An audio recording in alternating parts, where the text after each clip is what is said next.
جو ایمان کی طرف بلاتا تھا اور کہتا تھا اپنے رب پر ایمان لاؤ، سو ہم ایمان لے آئے، بس اے ہمارے خالق ہمارے گناہ معاف فرما اور ہماری برائیاں ہم سے دور کر دے اور ہمارا خاتمہ نیک لوگوں کے ساتھ کر۔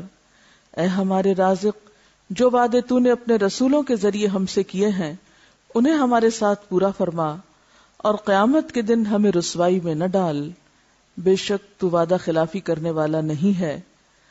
پھر ان کے رب نے ان کی دعا قبول کر لی اور فرمایا میں تم میں سے کسی کا عمل ضائع نہیں کروں گا، خواہ مرد ہو یا عورت، تم سب ایک دوسرے کے ہم جنس ہو، لہٰذا جن لوگوں نے میری خاطر ہجرت کی، اپنے گھروں سے نکالے گئے، میری راہ میں ستائے گئے اور میرے لیے لڑے اور مارے گئے، میں ان کے سب قصور معاف کر دوں گا اور انہیں ایسے باغوں میں داخل کروں گا جن کے نیچے نہریں چلتی ہیں، یہ اللہ کے ہاں ان کی جزا ہے اور بہترین جزا اللہ ہی کے پاس ہے۔ اے نبی صلی اللہ علیہ وسلم، دنیا کے ملکوں میں کافر لوگوں کا عیش و عشرت سے چلنا پھرنا تمہیں کسی دھوکے میں نہ ڈالے، یہ تھوڑا سا فائدہ ہے، پھر ان کا ٹھکانہ جہنم ہے اور وہ بری جگہ ہے۔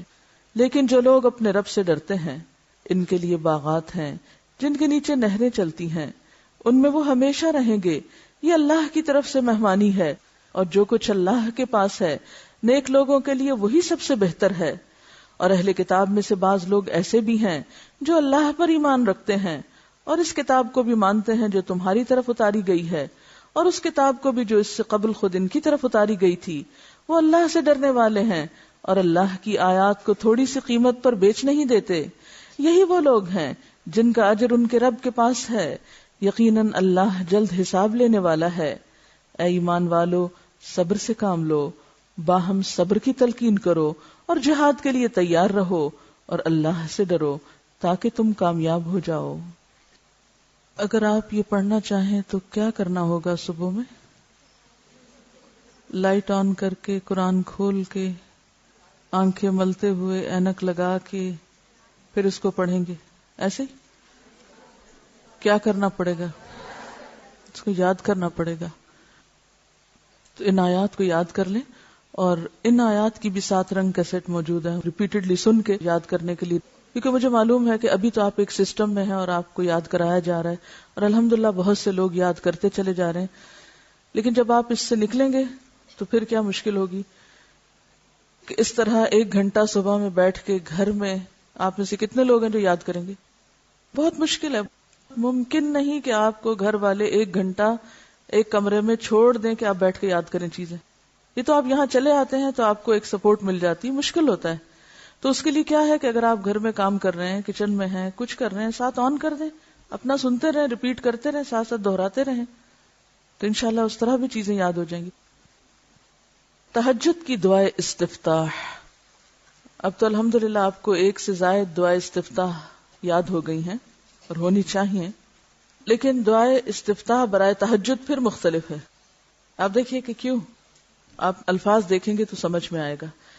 حضرت ابن عباس رضی اللہ عنہ روایت کرتے ہیں کہ جب رسول اللہ صلی اللہ علیہ وسلم رات کو تہجد کے لیے کھڑے ہوتے تو تکبیر تحریمہ کے بعد یہ پڑھتے، یعنی اللہ اکبر کہہ کے ہاتھ باندھ کے یہ دعا پڑھتے، اللہم لک الحمد انت قیم السماوات والارض ومن فیہن وَلَكَ الْحَمْدُ لَكَ مُلْكُ السَّمَاوَاتِ وَالْأَرْضِ وَمَنْ فِيهِنَّ وَلَكَ الْحَمْدُ أَنْتَ نُورُ السَّمَاوَاتِ وَالْأَرْضِ وَلَكَ الْحَمْدُ أَنْتَ مَلِكُ السَّمَاوَاتِ وَالْأَرْضِ وَلَكَ الْحَمْدُ أَنْتَ الْحَقُّ وَوَعْدُكَ الْحَقُّ وَلِقَاؤُكَ حَقٌّ وَقَوْلُكَ حَقٌّ وَالْجَنَّةُ حَقٌّ وَالنَّارُ حَقٌّ وَالنَّبِيُّونَ حَقٌّ ومحمد صلی اللہ علیہ وسلم حق والساعة حق اللہم لک اسلمت وبک آمنت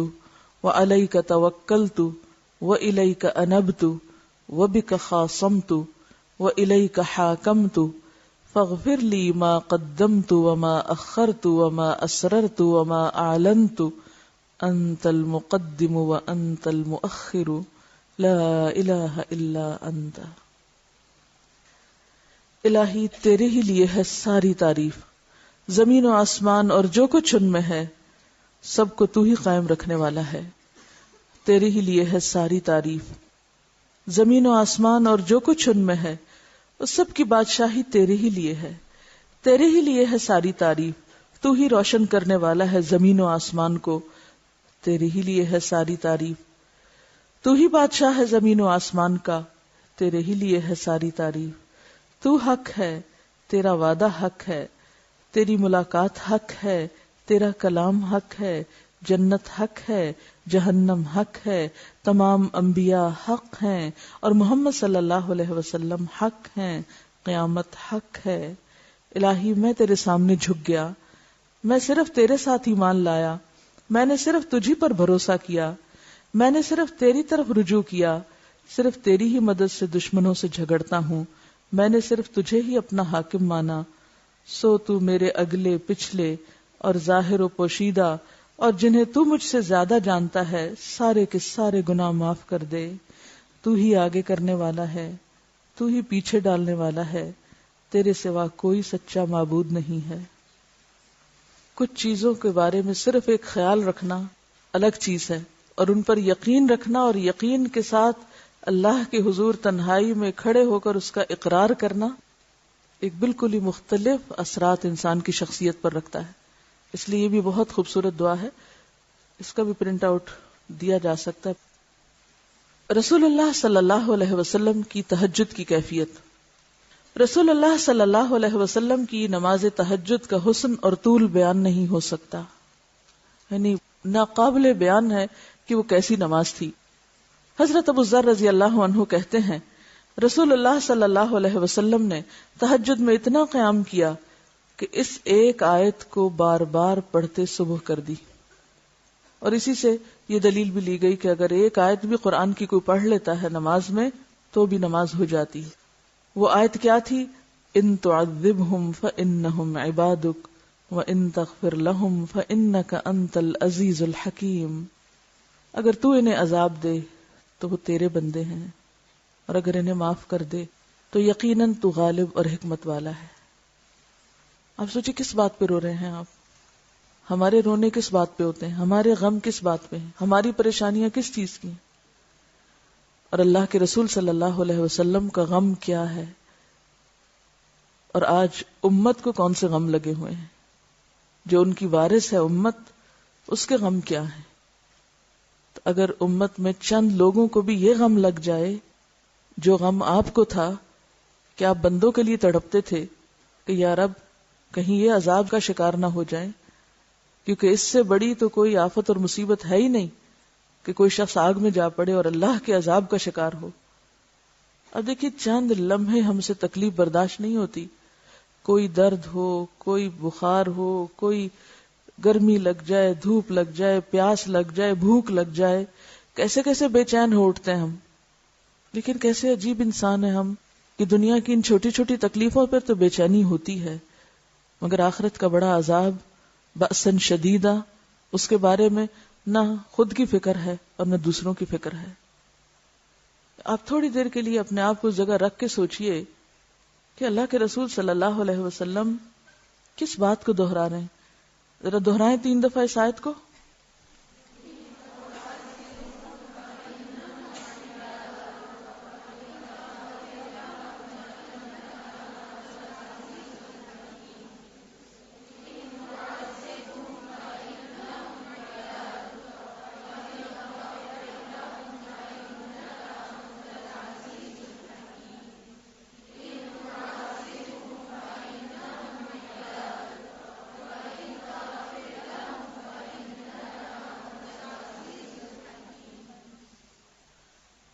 کیا سوچ میں آتا ہے کہ آپ کیوں رو رہے تھے اور کیوں ایک ہی آیت پڑھے چلے جا رہے تھے تاکہ صبح ہو گئی، آگے نہیں بڑھے؟ کیونکہ جو کچھ پیچھے فرمایا کہ انت الحق وقولک حق والجنت حق والنار حق، جو ان ساری چیزوں کو حق سمجھتا ہے وہ واقعی پھر اس کو محسوس کر سکتا ہے کہ بندوں کا عذاب میں جانا اور ان کا بخشے جانا کیا معنی رکھتا ہے اور کتنا بڑا فرق ہے۔ ہمیں تو اپنے گھر والوں کا بھی ایسا فکر نہیں ہے، اپنے جنم دیے ہوئے بچوں کے بارے میں ایسا غم نہیں ہے اپنے ماں باپ جن سے ہم محبت کے دعوے کرتے ہیں اور جو ہمیں بہت عزیز ہیں ان کے بارے میں ایسا غم نہیں ہے، اپنے بہن بھائیوں کے بارے میں ایسا غم نہیں ہے، اپنے ہی شوہروں کے بارے میں ایسا غم نہیں ہے. دنیا میں یہ سب پیارے اگر ہم سے دور ہو جاتے ہیں تو ہم ضرور روتے ہیں کہ ماں باپ جدا ہو گئے، بچے جدا ہو گئے، بہن بھائی جدا ہو گئے. لیکن اگر آخرت میں یہ سب جدا ہو گئے پھر کیا ہوگا؟ دنیا کی جدائیاں تو عارضی ہوتی ہیں، کچھ عرصے کے لیے جدا ہوئے پھر آ ملے، اور اگر آخرت میں یہ جدائی ہو گئی تو ہمیشہ کے لیے ہو جائے گی. تو جس شخص کو یہ بات سمجھ آ جائے وہ اپنے ہر پیارے کے لیے تڑپ اٹھے. اور آپ صلی اللہ علیہ وسلم صرف اپنے رشتہ داروں کے لیے نہیں، وہ تو سارے انسانیت کے لیے رحمت بنا کے بھیجے گئے تھے. وہ تو سب کے لیے تڑپتے تھے، وہ تو سارے عباد کے لیے تڑپتے تھے، صرف مسلمانوں کے لیے نہیں، صرف اپنے دوستوں کے لیے نہیں، وہ تو ساری انسانیت کے لیے تڑپتے تھے. عبادک. میں تو یہ دیکھتی ہوں کہ دنیا میں بھی بعض اوقات ہم کسی انسان کی جدائی پہ اس لیے روتے ہیں کہ خود ہمارا لاس ہوتا ہے نا. یہ بھی ایک سیلفشنس ہی ہوتی ہے. ہم بتا دوسرے کو یہ روتے ہیں کہ ہم تیری خاطر رو رہے ہیں، لیکن رو اپنی خاطر رہے ہوتے ہیں. پھر بھی کبھی غور کریں نا، آپ کسی کے جانے پہ، کسی کی جدائی پہ کیوں روتے ہیں؟ کہ ہمارا لاس ہوا ہے نا، ہمارا نقصان ہوا ہے. پھر اگین اپنے ہی لیے سیلفش ہیں. کوئی فوت ہو جاتا ہے، معلوم نہیں اس کی آخرت کتنی بہتر ہوگی، وہ کس فتنے سے بچ گیا، لیکن ہم رو رہے ہیں اور صبر ہی نہیں کر رہے اور چین ہی نہیں پا رہے اللہ کے فیصلے پر جو شاید اس بندے کے حق میں بہت بہتر تھا. کیوں روئے چلے جا رہے ہیں؟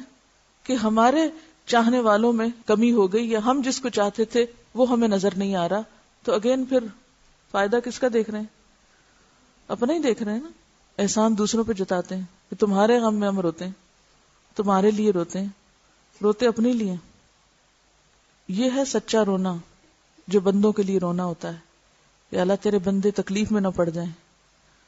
تو ہمیں اس خود غرضی سے باہر نکلنے کی ضرورت ہے کہ جو ہم ہر وقت اپنی ہی ذات اور اپنے ہی فائدے اور نیکی کے کاموں میں بھی خود غرض ہیں، اس میں بھی صرف خود اکیلے ہی چلنا چاہتے ہیں اور دوسروں کو ساتھ نہیں لینا چاہتے. قرآن پڑھتے بھی ہیں تو سمجھ کے نہیں پڑھتے، کھینچ کھینچ کے پڑھتے ہیں. بعض اوقات صرف الفاظ ہی دہراتے رہتے ہیں، رٹے رٹائے، روح نہیں ہے. تو جب دین سے روح نکل جاتی ہے تو پھر وہ صرف ایک خول رہ جاتا ہے جو ہم مصنوعی طور پہ اپنے اوپر چڑھا لیتے ہیں. وہ پھر دین دوسروں کے لیے ہو جاتا ہے، وہ اپنی ذات کے لیے نہیں رہتا.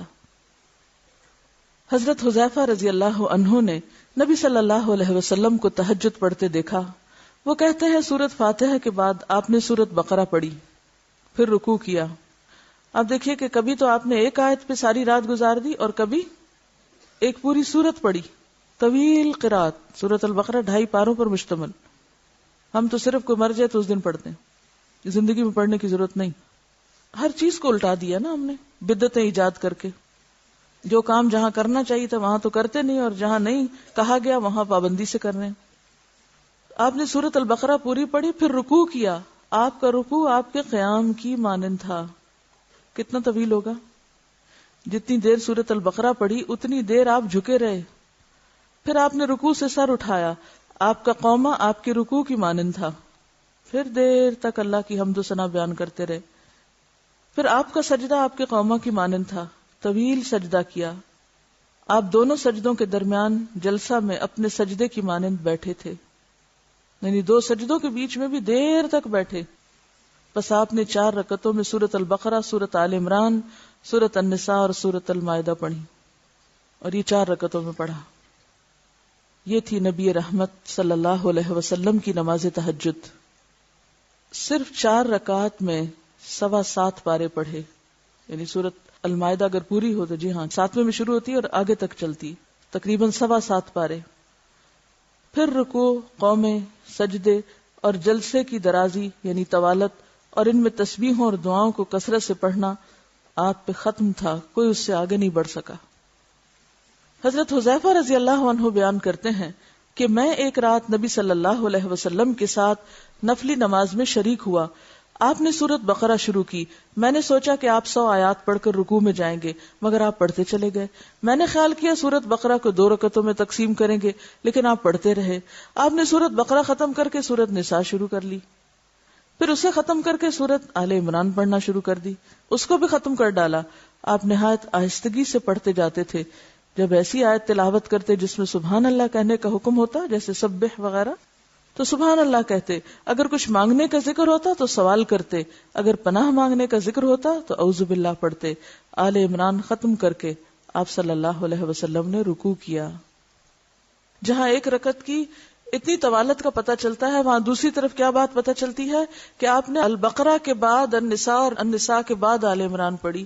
اس سے کیا بات پتہ چلتی ہے؟ یہ جو ہم نے اپنے اوپر ایک ہوا سوار کیا ہو نا ترتیب کا، یہ ترتیب ہل گئی تو نماز بھی گئی، تو اس کی تردید ہوتی ہے یہاں سے۔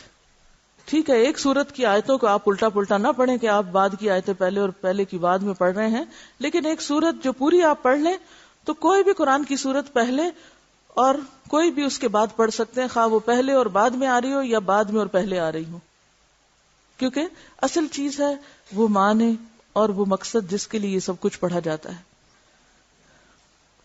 رسول اللہ صلی اللہ علیہ وسلم نے عبداللہ ابن عمرو سے کہا، مجھے بتلایا گیا ہے کہ تم ساری رات نفل پڑھتے ہو اور دن کو روزہ رکھتے ہو۔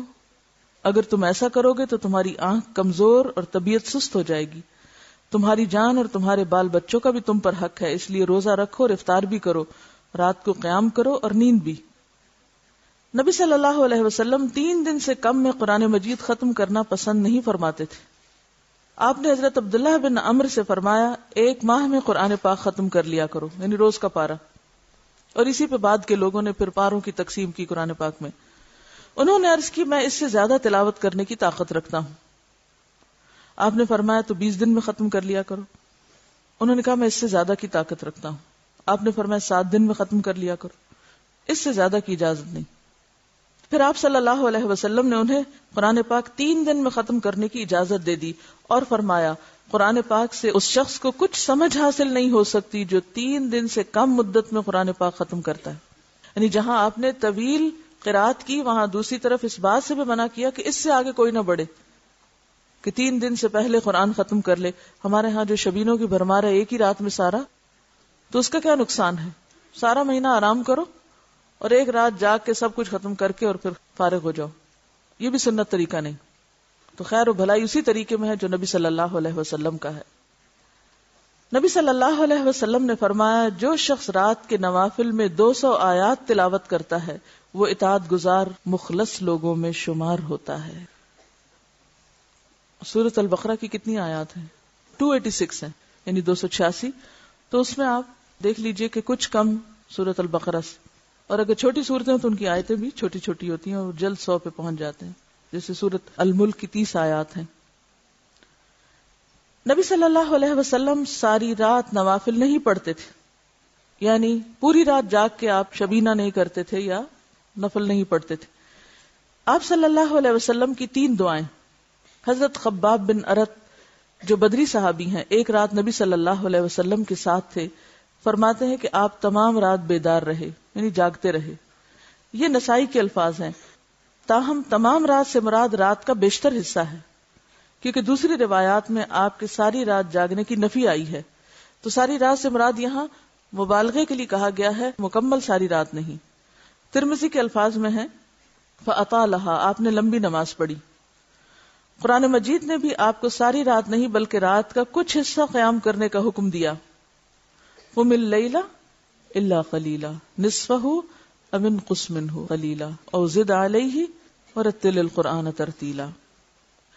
اگر مان بھی لیا جائے کہ آپ نے کسی وقت ساری رات قیام کیا تھا تو یہ بات آپ کے خصائص میں شمار ہوگی، ورنہ حقیقت وہی ہے جو حضرت عائشہ نے بتا دی، اور وہ فرماتی ہیں، میں نہیں جانتی کہ اللہ کے نبی نے کبھی ایک رات میں سارا قرآن پڑھا ہو یا صبح تک ساری رات نماز پڑھی ہو، یعنی ایسا نہیں ہے۔ راوی کہتا ہے کہ میں عبداللہ بن عباس کے پاس گیا اور انہیں حضرت عائشہ کی حدیث سنائی تو انہوں نے اس کی تصدیق کی کہ ہاں ایسا ہی ہے۔ جب آپ صلی اللہ علیہ وسلم نے ایک ایسی خاتون دیکھی جو ساری رات سونے کی بجائے نماز پڑھتی تھی تو آپ نے اسے ڈانٹتے ہوئے فرمایا، باز آ جاؤ، اتنا ہی عمل کرو جس پر ہمیشگی کی تمہیں طاقت ہو، اللہ اجر دیتے ہوئے نہیں اکتاتا، تم ہی اکتا جاؤ گے۔ اور ساری رات پڑھنے میں ایک اور نقصان کیا ہے کہ انسان تیز تیز پڑھتا ہے اور نہ ہی وقف کی جگہ وقف کرتا ہے اور نہ ہی کہیں دعا مانگتا ہے اور نہ ہی کہیں اللہ کا ذکر کرتا ہے اور نہ ہی اس کو سمجھتا ہے، تو اس لیے اس چیز کو ناپسندیدہ قرار دیا گیا، کیونکہ قرآن صرف پڑھنے کے لیے نہیں آیا، سمجھنے کے لیے بھی ہے۔ تو یہ بات کہ آپ تمام رات بیدار رہے، اس سے مراد کیا ہے؟ رات کا بڑا حصہ، اور اگر واقعی جاگے بھی تو کبھی ایک آدھ دفعہ، وہ آپ کی خصائص میں سے ہے، اور نوافل ادا کرتے رہے یہاں تک کہ صبح صادق ہو گئی۔ جب آپ نے سلام پھیرا، یعنی جب آپ نے نماز سے سلام پھیرا تو حضرت خباب نے عرض کیا، یا رسول اللہ، میرے ماں باپ آپ پر قربان، آج رات جس طرح آپ نے نوافل پڑھے، اس سے پہلے میں نے کبھی آپ کو اس طرح نماز ادا کرتے نہیں دیکھا۔ آپ نے فرمایا، تم نے درست کہا، نماز ایسی عبادت ہے جس میں اللہ کے ساتھ اشتیاق یعنی شوق بڑھایا جاتا ہے، کیونکہ وہ اللہ اور بندے کے درمیان سرگوشیاں ہیں نا، بندہ اللہ سے سرگوشی کرتا ہے، اس وقت اللہ کے ساتھ تنہائی میں ملاقات کرتا ہے، سب کو چھوڑ کے اللہ کا بنتا ہے، اور اس کے عذاب سے پناہ مانگی جاتی ہے۔ چنانچہ میں نے اللہ تعالیٰ سے 3 سوال کیے، جن میں سے 2 قبول ہوئے۔ ایک سوال یہ کہ اللہ میری امت کو سابقہ امتوں کی طرح تباہ و برباد نہ کرے، اس کو اللہ نے قبول فرمایا۔ دوسرا سوال یہ کہ میری امت پر دشمنوں کو غلبہ حاصل نہ ہو، یہ بھی قبول کر لیا گیا۔ پھر میں نے سوال کیا، امت محمدیہ میں اختلاف رونما نہ ہو، آپس میں نہ لڑیں، لیکن اسے قبول نہ کیا گیا۔ سابقہ امتوں کی طرح تباہ نہ ہو، جیسے قوم عاد اور سمود تباہ ہوئے وغیرہ وغیرہ، تو مان لی گئی بات کہ ساری امت بیک وقت تباہ نہیں ہوگی، اور اسی طرح امت پر دشمنوں کو غلبہ حاصل نہ ہو، یعنی پوری امت بیک وقت غلبے میں نہ آئے، یہ بھی مان لی گئی۔ یعنی جزوی غلبے تو ہو سکتے ہیں لیکن کلی نہیں۔ لیکن یہ جو تیسری دعا ہے کہ ان میں اختلاف رونما نہ ہو، یہ نہیں مانی گئی۔ اب آپ کہیں گے پھر ہمارا کیا قصور؟ تو اس سے کیا اختلاف کا جواز نکلتا ہے؟ ہاں؟ کیا پتہ چلتا ہے؟ کہ یہ تو اور امتحان ہو گیا، اس معاملے میں تو اور زیادہ کانشیس ہونے کی اب ضرورت ہے، کیونکہ اگر یہ دعا بھی قبول ہو جاتی تو پھر ہمارا تو امتحان ہی نہ رہتا۔ کیا خیال ہے؟ تو بات یہ ہے کہ اللہ سبحانہ وتعالی نے یہ دعا قبول نہیں کی۔ ایک اور روایت کے الفاظ کچھ یوں ہیں کہ میری امت کے بعض کی طاقت کا مزہ بعض کو نہ چکھا۔ بعض کی طاقت یعنی جو طاقتور ہیں ان میں کسی بھی لحاظ سے، علمی لحاظ سے یا مالی لحاظ سے یا کسی اور اعتبار سے، کو حکومت یا عہدے کے اعتبار سے، تو بعض کی طاقت کا مزہ بعض کو نہ چکھا، یعنی طاقتور کمزور پر زیادتی نہ کرے، اختلاف اور ٹکراؤ نہ ہو، یہ نہیں مانی گئی بات۔ تو اس سے کیا پتہ چلتا ہے کہ اس معاملے میں ہم سب امتحان میں ہیں کہ کس کے پاس کس وقت کون سی طاقت آتی ہے اور اس کا استعمال کیسے کرتا ہے۔ ہمیں سے ہر شخص کو مختلف اوقات میں مختلف طرح کی برتری حاصل ہو جاتی ہے نا، کبھی کسی اعتبار سے کبھی کسی اعتبار سے، ایک دوسرے پہ طاقتور ہو جاتا ہے نا، اور پھر وہ کمزور کو کیا کرنے لگتا ہے، انسان ہی نہیں سمجھتا، اس کو اپنی طاقت کا مزہ چکھانے لگتا ہے۔ اس معاملے میں حفاظت اٹھا لی گئی ہے، اللہ نے آزادی دے دی ہے، ٹھیک ہے کرو، چکھاؤ مزہ طاقت کا ایک دوسرے کو۔ اب آپ دیکھیے، طاقت بھی ہو اور پھر انسان روک کے رکھے، انسان قادر بھی ہو پھر خود کو کھینچ کے رکھے۔ ایک تو یہ نا کہ کوئی چیز ہے نہیں آپ کے پاس، تو اس وقت آپ کیا کر رہے ہیں؟ مجبور ہیں، ہے ہی نہیں، کیا کریں گے؟ لیکن ایک چیز ہے پھر آپ استعمال نہ کریں، یہ آسان ہے۔ ایک چیز آپ کے ہاتھ میں اور پھر آپ روک رہے ہیں خود کو، استعمال نہیں کر رہے، یہی تو دیکھا جا رہا ہے، یہی تو امتحان ہے۔ تو جب کوئی شخص یہ کرنے لگے اس کو فوراً سوچنا چاہیے کہ میں آزمایا جا رہا ہوں، میں ایسی جگہ داخل ہو گیا ہوں جہاں مجھ سے اللہ کی حفاظت اٹھ گئی ہے۔ یعنی کوئی شخص طاقت کی بنا پر جب کسی کمزور کو نقصان دیتا ہے تو یہ سخت آزمائش کا وقت ہوتا ہے، اور مراد اس سے کیا کہ ایک مسلمان دوسرے مسلمان کو دکھ پہنچائے، اذیت دے، موقع پا کے چڑھ دوڑے اس پر، لوٹ مار کرے، تو ایسا شخص اللہ کی حفاظت سے نکل کر کہاں چلا گیا؟ شیطان کے پھندے میں آ گیا، کیونکہ اللہ تعالیٰ نے پروٹیکشن نہیں دی، اس بات پر آزادی دی ہے۔ اب کیا ہے؟ طاقت آ گئی ہے آپ کے پاس۔ شیر چوہے کی کہانی پڑھی ہوئی ہے؟ ہاں؟ ایک شیر سو رہا تھا، چوہا اس کو ستا رہا تھا، تو اس نے اس کو پکڑ لیا، لیکن پھر طاقت کے باوجود اس کو چھوڑ دیا، یہ سوچ کر کہ شاید یہ بھی کبھی کام آئے میرے، اور واقعی بھی اس کے کام آیا۔ اب آپ دیکھیے کہ اس طاقت سے مراد صرف حکومت یا کوئی عہدہ یا اتھارٹی نہیں، وہ تو ہے ہی ہے، کہیں کسی کو تھوڑی سی اتھارٹی مل جاتی ہے دوسرے پر، تو وہ آزمائش میں پڑ جاتا ہے، وہ تو اپنی جگہ ہے. لیکن بعض جگہیں ایسی ہیں کہ جہاں کوئی عہدہ، اتھارٹی کچھ بھی نہیں. مثلا خاندان میں ہمارے یہاں جو ایک ٹپیکل قسم کا سسٹم رائج ہے، نند بھاوج کا رشتے میں کون طاقتور ہوتا ہے عام طور پہ؟ نند. ساس بہو کے رشتے میں ساس. اسی طرح کچھ اور رشتوں میں بھی. اب کیا ہوتا ہے، جس کے پاس تھوڑی سی بھی طاقت یا اتھارٹی ہوتی ہے تو عام طور پر وہ کیا کرنے لگتا ہے؟ اس کے بعد کمزور کو دباتا ہے، کمزور کو نقصان دینے کی کوشش کرتا ہے، کمزور کے سامنے یہ پیچھے سے اس کی جڑیں کاٹتا ہے. ایسا شخص پوری طرح شیطان کے پھندے میں آ چکا ہوتا ہے.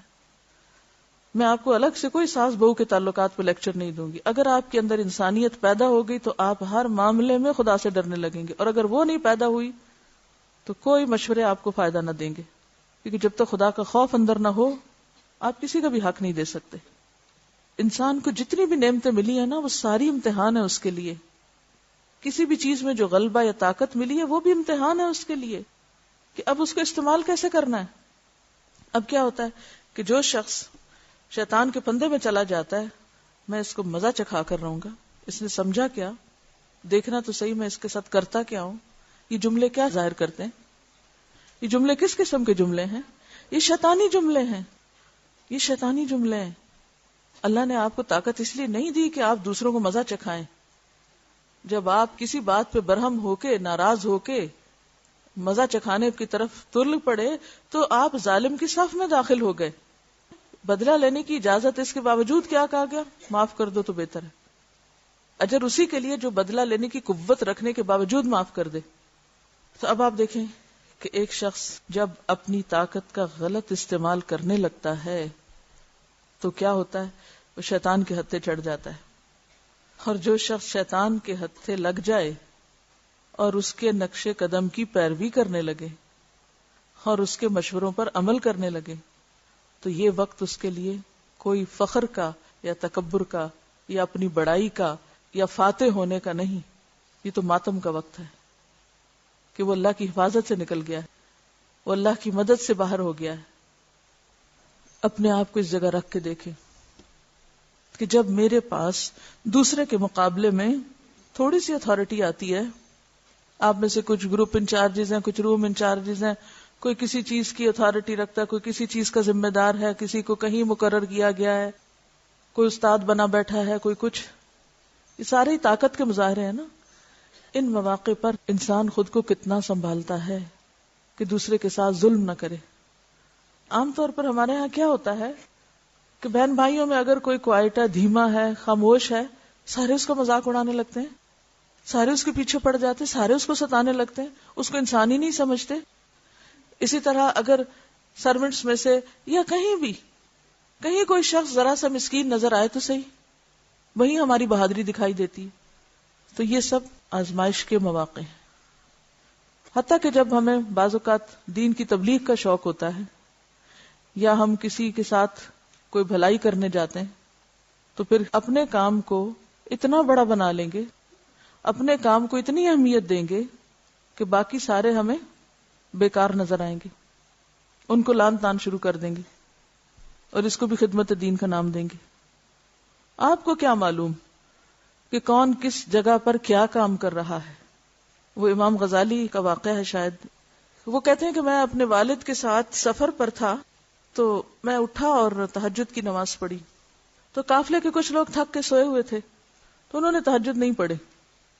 تو میں نے اپنے والد سے کہا کہ یہ دیکھیں کتنے بدقسمت لوگ ہیں، قبولیت کا وقت اور یہ سو رہے ہیں. تو آپ کو یاد ہے والد نے کیا کہا تھا کہ کاش تم سوئے رہتے اور تہجد نہ پڑھتے.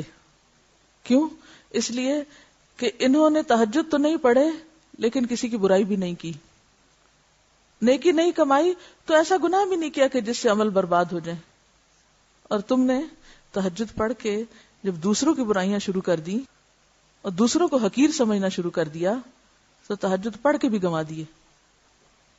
بعض اوقات صرف اللہ کی توفیق سے، صرف اللہ کی توفیق سے کوئی نیکی کرنے کا جب ہمیں موقع مل جاتا ہے تو ہم اپنے آپ کو اتنی بڑی چیز سمجھنے لگتے ہیں کہ دوسرے سارے ہمیں حقیر نظر آنے لگتے ہیں اور تان و تشنیع کی الغار شروع کر دیتے ہیں. تو لوگوں کی غلطیوں پر حقارت کی نگاہ ڈالنا یہ بھی درست نہیں. یعنی غلط کرنے والوں کو حقیر سمجھنا یہ بھی صحیح نہیں. یہ اس وقت ہوتا ہے جب لا حول ولا قوت الا باللہ کو ہم بھولتے ہیں کہ قوت ساری اللہ کی ہے. جب یہ سبق ہم بھولتے ہیں تو اس وقت کیا ہوتا ہے؟ پھر اپنی طاقت کا زوم آنے لگتا ہے، اور جب اپنے اندر طاقت محسوس ہونے لگتی ہے تو پھر ہم دوسروں کو حقیر سمجھنے لگ جاتے ہیں. ایبسولوٹ اتھارٹی کرپٹس ایبسولوٹلی، یعنی جہاں بھی ایک قہر اور جبر ہوتا ہے وہاں پھر ہر چیز تباہ و برباد ہو کے رہ جاتی. رسول اللہ صلی اللہ علیہ وسلم رات کے نوافل میں کبھی سری اور کبھی جہری قرات فرماتے. جب آپ صلی اللہ علیہ وسلم گھر میں نوافل ادا کرتے تو حجرے میں آپ کی قرات سنائی دیتی تھی. آپ صلی اللہ علیہ وسلم ایک رات باہر نکلے تو آپ نے دیکھا کہ حضرت ابو بکر آہستہ قرات سے نفل پڑھ رہے ہیں اور حضرت عمر نوافل میں اونچی آواز سے قرات کر رہے ہیں. جب وہ دونوں رسول اللہ صلی اللہ علیہ وسلم کی خدمت میں حاضر ہوئے تو آپ نے ابو بکر سے فرمایا، اے ابو بکر، رات میں تیرے پاس سے گزرا تو پست آواز سے نفل پڑھ رہا تھا. انہوں نے عرض کیا، یا رسول اللہ، جس اللہ سے میں سرگوشی کر رہا تھا اس تک میری آواز پہنچ رہی تھی. پھر آپ نے عمر رضی اللہ عنہ سے کہا کہ رات میں تیرے پاس سے گزرا تو اونچی آواز کے ساتھ نفل پڑھ رہا تھا. تو انہوں نے عرض کیا، یا رسول اللہ صلی اللہ علیہ وسلم، میں سوئے ہوئوں کو بیدار کرنا چاہتا تھا، اوروں کو بھی جگانا چاہتا تھا کہ وہ بھی تہجد پڑھیں، اور شیطان کو بھگانے کا ارادہ رکھتا تھا. اس پر آپ نے ابو بکر کو ذرا اونچی آواز سے اور عمر کو ذرا نیچی آواز سے پڑھنے کا حکم دیا، کیونکہ بہترین راستہ اعتدال کا راستہ ہے. وآخر دعوانا ان الحمد للہ رب العالمین. سبحانک اللہم وبحمدک، نشہد ان لا الہ الا انت، نستغفرک ونتوب الیک.